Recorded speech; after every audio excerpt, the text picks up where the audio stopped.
আসসালামু আলাইকুম এভরিওয়ান, কেমন আছেন আপনারা সবাই? তো শুরু করতেছি আপনাদেরকে নিয়ে আরও একটি ব্লগ। আজকে হচ্ছে লাউ রান্না করবো ইলিশ মাছ দিয়ে। আর এই লাউগুলো হচ্ছে কিনা লাউ, এগুলো এখনও বেশি বড় হয় নাই। আর আমাদের এখানে কিন্তু এখন আমরা সবজি যে বুনতাম, তো ওগুলোর সিজন না, তো এই জন্য দেখা যাচ্ছে সবজির দাম দিয়ে কিনা খাইতে হয়। আর দূরের থেকে সবজি আনতে হয়, আমাদের কাছাকাছি কোনো সবজি নেই, যা আছে শুধু অন্য ফুলকপি, পাতাকপি এগুলো রান্না করবো লাউ দিয়ে ইলিশ মাছ।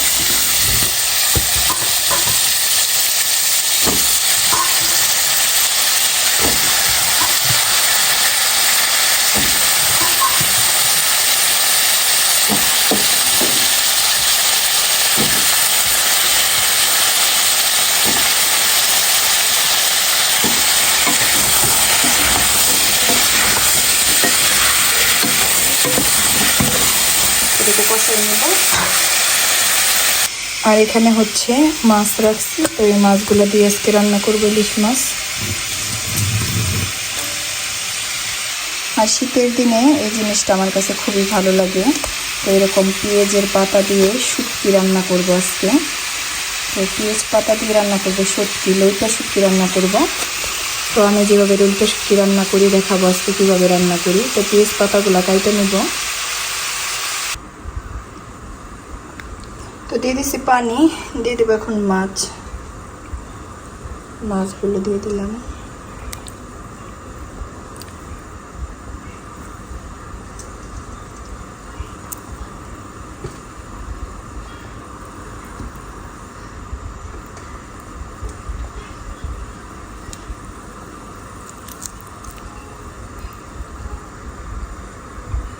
তো লটকা শুটকি রান্না করব। এখানে পেঁয়াজগুলো ভাইজে নিতেছি গোল্ডেন কালার করে। আর এখানে হচ্ছে শুটকিগুলা কাইটা আমি একটু চুলাতে টালা দিয়ে নিছি ধোয়ার জন্য, যাতে বালিটা না থাকে।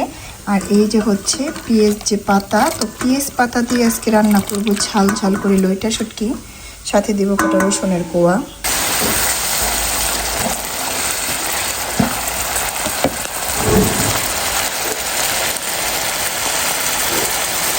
তো দিয়ে দিব ধনিয়া,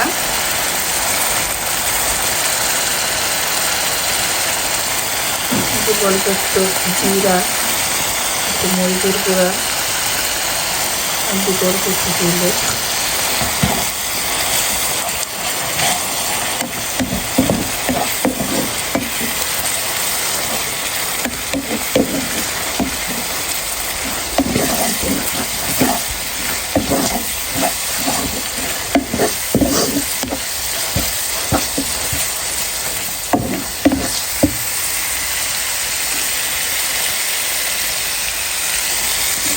দিয়ে রাখা শুটকিগুলো দিয়ে দিলাম।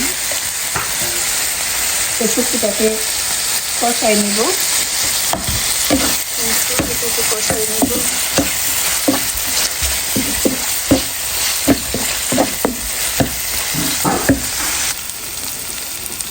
তো দিয়ে দিব এখন পেঁয়াজ পাতাগুলো।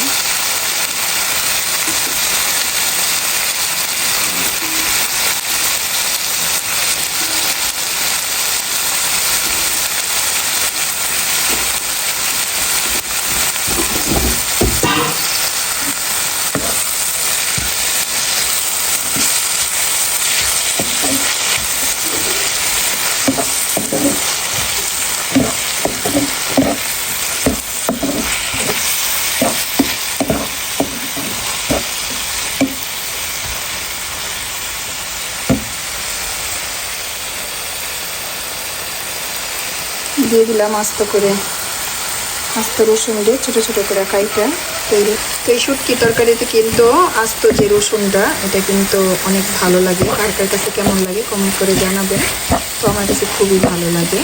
এটা একটু কষাবো, কষায় এটাকে দেব আর একটু পানি সিদ্ধ হওয়ার জন্য।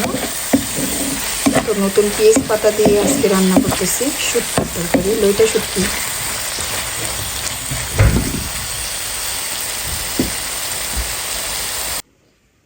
তো এই তো হয়ে গেছে শুটকি তরকারি রান্না করা শেষ। তো এখন হলো খাবো। তো তরকারি নিয়ে নিছি এখানে। তো শুটকি তরকারি হইলে আর কিছুই লাগে না আমার। 2 প্লেট ভাত খাইতে পারি মনে হয়, এত ভাত খাইতে পারুম।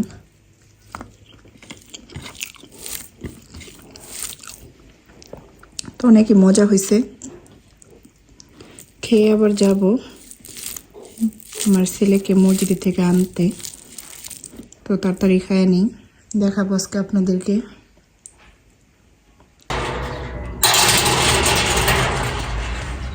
তো খাওয়া দাওয়া কইরা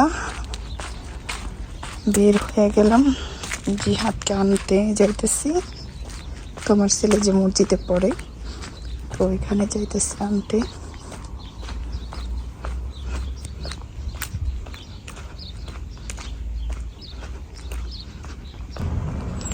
তো যাইতেছি আনতে।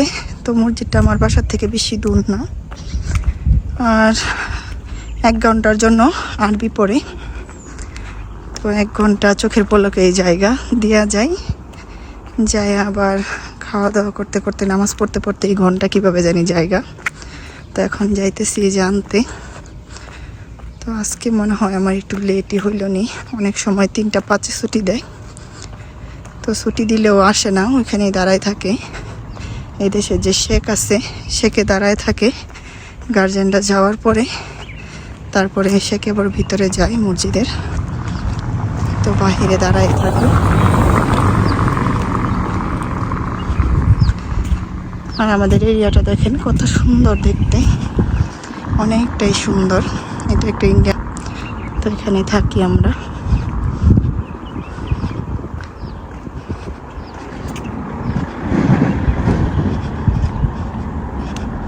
আর এখানে বাড়িঘরগুলো খুব সুন্দর সুন্দর, 2 তলা বাড়ি আছে, সব টালির বাসা। বিদেশ বাড়িতে 2 তলা থাক আর 3 তলা থাক, ছাদ ঢালাই কোনো বাসা নাই, সবই হচ্ছে টালির বাসা। তো দেখাইলাম আজকে আমাদের আশেপাশেটা কীরকম আমরা থাকি, যে এরিয়াতে থাকি। এটা একটা মুসলিম এরিয়া। ওই তো মসজিদের কাছাকাছি আইসা পড়ছি।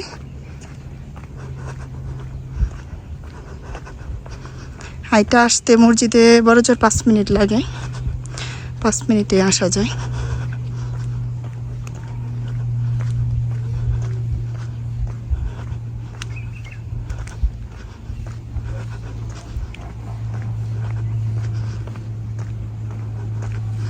তো এখনো ছুটি হয় নাই বাচ্চাদের।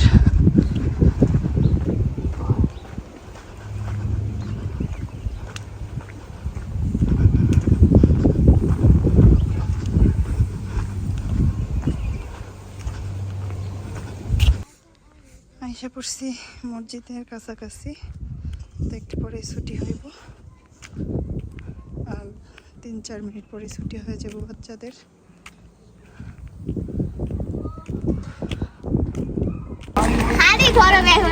আসো আসো আসো। আর এখন হচ্ছে বাচ্চাদের ছুটি হয়ে গেছে।